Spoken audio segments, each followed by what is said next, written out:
સાબરકાંઠામાં ઈસરવાળાના કૌભાંડી નટુ સોલંકી ફરી એકવાર વિવાદમાં છે। 2 સપ્તાહ પહેલાની ઘટનાનો વિડીયો સોશિયલ મીડિયામાં વાયરલ થઈ રહ્યો છે। નટુ સોલંકી પૂર્વ મહિલા સરપંચના પતિ છે। જો કે વિડીયો બનાવતા પોલીસ કર્મીનો મોબાઈલ જૂટવી ધક્કો મારવામાં આવ્યો। ધક્કો માર્યા બાદ મહિલા પીએસઆઈ સાથે શાબ્દિક ઘર્ષણ પણ થયું હતું।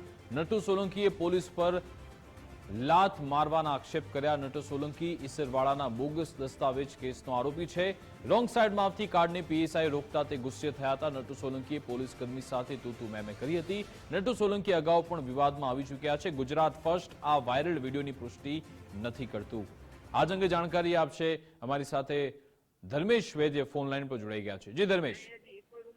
સાબરકાંઠાના જે વિસ્તારમાં સવારથી એક વિડીયો વાયરલ થયો છે। વિકાસ ઈસરવાળાના જે કૌભાંડ જેમની સામે અગાઉ થયા હતા એ નટુ સોલંકી ફરી વિવાદમાં આવ્યા છે।